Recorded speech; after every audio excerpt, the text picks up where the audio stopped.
I fucking hate it. I fucking hate it. Fuck you. Fuck you, Pittsburgh. Seriously, dude. Fuck this shit, bro. You know that fucking Baker Mayfield do this shit to you, bro? What the fuck? Go 11-0. 11-0 and you fucking do this shit. Are you fucking kidding me? You fucking piece of shit. Fuck this shit. Welcome, everyone, to Random Fandom, a show that is from the fan, for the fan, and by the fan. My name is Todd, here with my cousin Andy. And the body. And the body. And the body. Stick with us to the very end, the bitter end, and we're going to give you our take why the media needs to just slow their roll. And please like and subscribe to us at the end. Hey, Steeler fans, and all you sports media talking heads, the guys from Random Fandom, we got a tip here for you. Slay your roll. Slay your roll. It's like our version of Aaron Rodgers, relax. That's the Baltimore way to say it. Slay your roll, hon. Yeah, and what's been going on with the roll that we need these people to slow down on? The media is out of control. Sports media is out of control. And I can't take it anymore. We're both at the point where it must be stopped.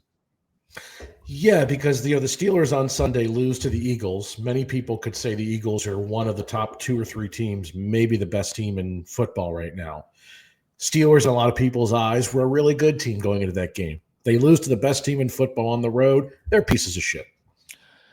Yeah, they're pieces of shit, especially if you look at Pittsburgh media. It's hard to believe how bad this team is getting, that they get so raked over the coals this year about a team that I've had a lot of fun watching the Steelers this year. It's been fun.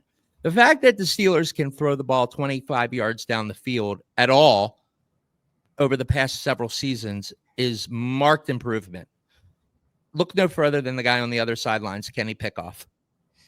Literally, the guy couldn't hit the sticks. There was not a pass to pick up a first down. They would always come short. So how do you go from that to Super Bowl win? Kind of hard. Well, Andy, I'd like to quote something that you probably heard many times in your previous radio hosting days. Progress, not perfection. That's right. That's right. Marked improvement. It was right. marked. So why does the media do this? Why does the media take, it's like Lamar Jackson is the GOAT. Why is Lamar Jackson the GOAT? What is about Lamar Jackson that has made him the GOAT? Why isn't Patrick Mahomes the GOAT? Well, I guess the thing that's bothering me is because the Steelers are not a Super Bowl contender. So, and on Sunday when they played the Eagles, they looked like a team that was not on the level that day. It seemed like the media and the sports fans in Pittsburgh, it's almost like we should put the team in the discard pile now.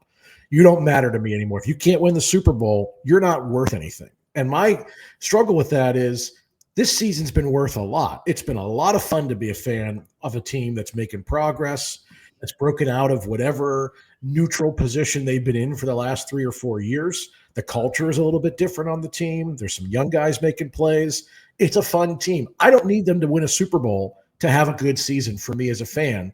And so do me a favor, STFU, and leave my season alone. Right. Mike Tomlin, it's even been great. I mean, seeing Mike Tomlin finally come into his own as a coach. I mean, I know he's been there forever, but this is like really the first year, if you think about it. There's no Roethlisberger. There's no Mason Rudolph. There's no Kenny Pickett. Right. There's no Bill Cowher. There's no there's no agenda there. I think there's no Kevin Colbert. It's just Tomlin. I want to say less about the Steelers. It's more this theme that I'm struggling with in the world of sports media, which it seems like if a team is not going to be someone we think can win the whole thing, You don't really matter to us unless you're creating some sideshow drama. Well, like Tomlin said, let's not be dramatic. It's one loss. It's a loss. And so why is it the sky's falling after a loss? Is that hyperbole that the media comes up with? Do they even really believe this? Is it, where does the basis come from? Why? And again, using the Steelers as a case study, if the Steelers would have beat the Eagles this weekend, would they have been the favorite? No, people would still have their doubts, but it'd be like, well, we got to talk about them for another week. It's almost like now that they lost, and I hear people like Rex Ryan on ESPN talking about they should bench Russell Wilson. You can't win with Russell Wilson. A week ago, you're blowing smoke up his ass like it's the greatest comeback story. One game is not going to be what defines somebody. So I have this. They played a better team. They played a better team. And George Pickens was out, and Elliott was out, and who else was out? Elliott, Okeechobee. But here's the other thing. Why can't we just tip our hat to the opponent? I think about what Bill Cowher said in 2005 when they lost 26-7 to the Colts on a Monday night. It was Roethlisberger's first game back from injury after missing 3 with his knee injury. They lost the game. They got beat up. Bill Cowher in the locker room said, you know what? They were the better team today, but I'd love to have one more chance to play these guys because I like our chances on that day. Right. I mean, and look. Tip your hat, move on. Yeah, I mean, and again, using the Steelers as a case study, but Steelers have had 3 coaches since 1969. 3, right? They are as stable can get. Mike Tomlin hasn't had a losing season with some mediocre teams. My point being is that that's a college program. The way they run is a college program. Mm-hmm. And that's why they are the way they are. And that's the stability that they have. So what are they supposed to do? Fire their coach? Because, I mean, I actually heard people saying, oh, Tomlin is it? Same old. Based on what? Well, yeah, I agree with you. It's all that same old talk. So when you think about the media and you think about sports media, like you had made a really good point the other day when we were talking about gambling. Do you see that? How does that play into it? Yeah, because I think so much of this is, everybody wants to be the prognosticator who knows the league and can make the picks. And so it's all like we're trying to be who can be the first to be right about who's going to have a great season. So, God, the Steelers lose to the Eagles 27-13. Well, I'm not going to be someone getting on their bandwagon anymore. And it's like, yeah, but their bandwagon was to get to the playoffs and maybe win a game. Nothing changed on Sunday. And here's the other thing, Andy. If the Steelers would have lost that game 51-0, you know what people would have said? They had an off day. Burn the tape. Move on. Right. Don't worry about it. It's just one of those days. Shower well, like Clint Hurdle said. Shower well. That's right. But the fact they lose 27-13 and the Eagles held the ball for 40 minutes and they were clearly the better team that day, it's almost like it's an indictment. To me, it's not an indictment. If it happens for 5 weeks in a row, okay, clearly things have changed. Burn the tape. Why do they not get the pass based off of what they had last year to where they are this year? Is it a lack of knowledge? Is it trying to sell more content? I think the biggest thing, the reason they're getting that there's this dichotomy is it's Russell Wilson. Because Russell Wilson, from a media standpoint, it's like the media has turned on him in sports media. They don't want to look at him as the quality of talent he is. The guy is a borderline Hall of Famer based on his resume. Borderline. Oh, no, I think he is a Hall of Famer based on, well, he's on the border. I don't know. He's not a surefire, but he's not an out. You know what the problem is with Russell Wilson, in my opinion? Because I didn't at first like him because I liked the underdog story. But then he switched. And then how does he say her name? Ciara? Yep. Then he started with Ciara and he suddenly went from Russell Wilson underdog to Russell Wilson. The same shtick didn't play. I mean, you live in Seattle. The same shtick. It went from. Really, it goes back to that interception against the Patriots. and he has never been viewed the same since that play. And his coach hung him out to dry on that play, no doubt. But it's almost like from that moment on, he was discounted all the way. And I think that a lot of the reason the Steelers are being so scrutinized is people are just dying to put a pin in Russell Wilson and burst him and put him out to pasture for his career. People are dying to do that. Coming from Denver, and then not really living up to the contract in Denver at $39 million or something, $32 million. It was a lot of guaranteed money too. So he goes to Steelers for $1 million. They sign him for $1 million. It's like he's been what ailed the Steelers this year.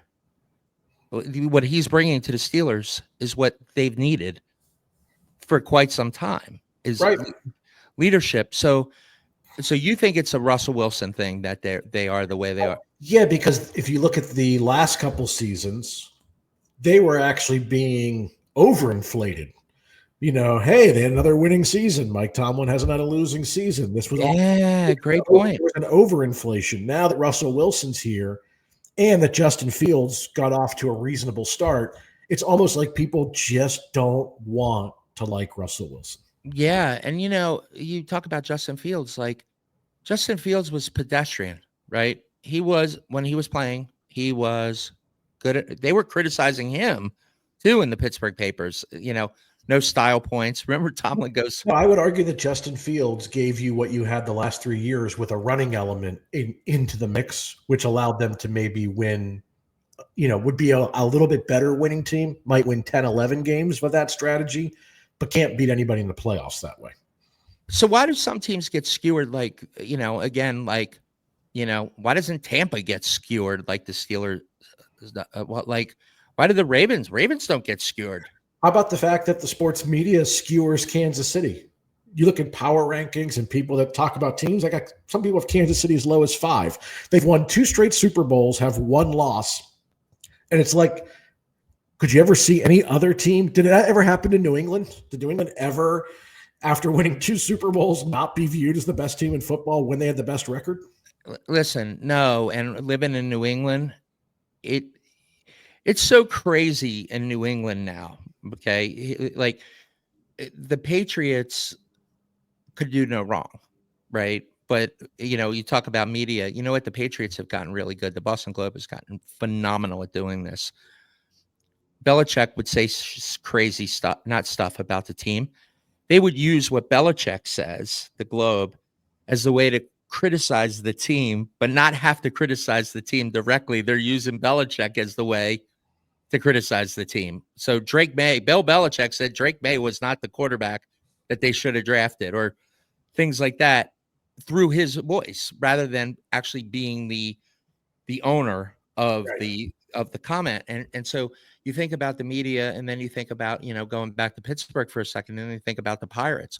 And I asked you the question, why don't the Pirates get raked over the coals? Why do the Pirates get a pass compared to the Steelers? What is that? Why? I'll tell you why. Because that's a broken record on a dead end street, and people have given up. Media, fans, it's a broken record. Ownership won't spend the money. They're too cheap. They're an incompetent organization, and it's been going on for so long that it's just a broken record. What can you say about the Pirates that's not been said? And nothing has changed. Nothing. But it's so detrimental. It's so detrimental as a fan, with the Orioles. Again, I'm an Oriole fan. I like the Pirates, Steelers, and Orioles. Okay, all over the place. But here's the thing about the Orioles. They came out of, they had been growing. They won 102 games or 101 games the year before. And then last year they still won 92 games, but they were horrible. Right. And the expectations were so high. Where do these, especially after that start, you got intoxicated on, we're now a little bit more entitled to a better ending. Yes, but it hurt. And when that comes into play, the experience starts to get ruined.